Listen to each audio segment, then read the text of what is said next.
J'ai jamais été un grand fan de rock, de sa forme traditionnelle jusqu'à sa forme la plus extrême.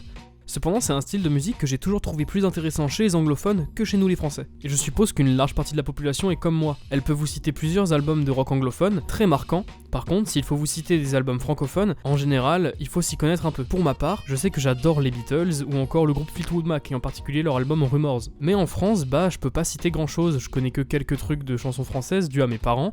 Et pourtant, cette année, en 2023, je suis tombé sur le cul en écoutant un album qui m'a pris à contre-pied.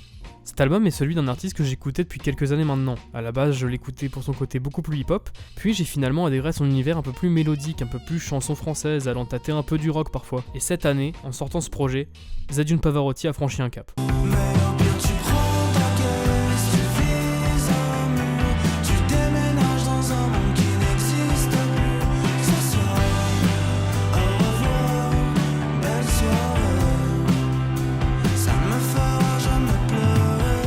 Alors, Zedune Pavarotti est un auteur, compositeur, interprète français. Il commence sa carrière solo avec une première mixtape très rap nommée Grand Zéro.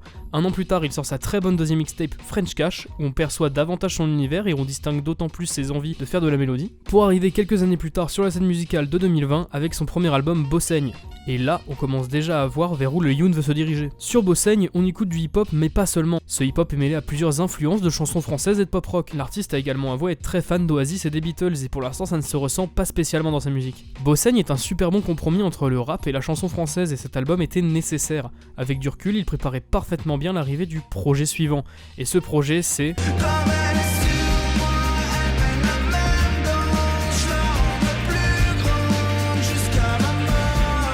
L'album Encore de Zedune Pavarotti est un album absolument magnifique. Selon moi, on est sur ce qui peut se faire de mieux en termes de pop-rock chanson française. À la première écoute de ce disque, j'ai pris une énorme claque. Pour la première fois, j'écoutais un projet pop-rock français qui me faisait ressentir le même feeling que mes albums préférés de pop-rock anglophone. Et c'est juste un pari réussi. Car en effet, Zedune Pavarotti n'est pas seul sur cet album. Il est accompagné de musiciens, qui l'accompagnent sur scène et en studio. Zedune Pavarotti a donc maintenant un groupe, composé d'une guitariste, d'un bassiste, d'un batteur. Et ça démontre aussi qu'il s'est pas foutu de notre gueule. Car oui, n'importe quel rappeur voulant toucher un nouveau public aurait pu tenter de faire du rock en rappant sur des vieux Type Beat Lil Peep ou en faisant une drill avec une guitare électrique en base mélodique. Mais ça, c'est beaucoup trop simple et c'est surtout pas qualitatif. Zedune Pavarotti, lui, il a fait un travail de musicien.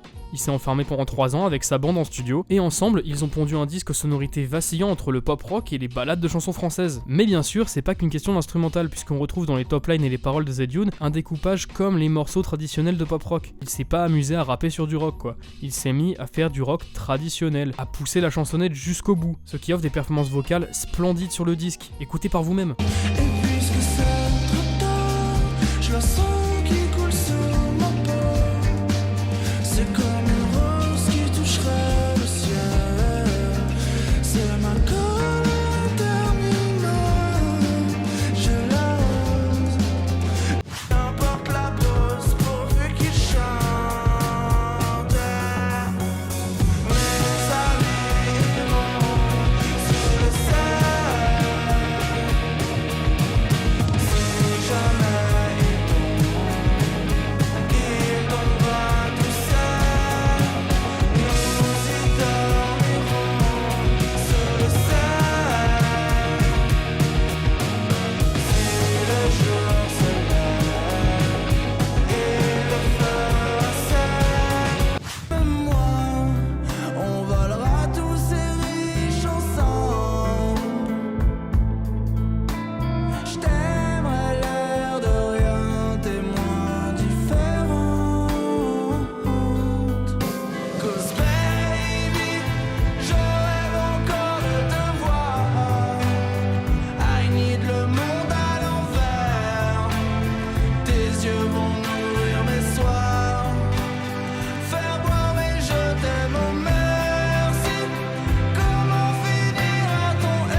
On en vient également à un énorme point fort du projet, les paroles. Zedune Pavarotti a toujours eu une plume très intéressante et son talent d'écriture n'était plus approuvé depuis Bossaigne. Mais là, on a le droit à des morceaux où il peut raconter de nombreux sentiments et de nombreuses émotions plusieurs fois dans le même morceau, mais jamais de la même manière. De plus, les placements sont plus courts que dans le rap, donc il y a moins de mots à mettre. Et pourtant, il arrive toujours à avoir un fond derrière une forme subtilement imaginée. Un autre point fort de ce projet, c'est sa longueur. Le projet ne fait que 11 titres et c'est largement suffisant.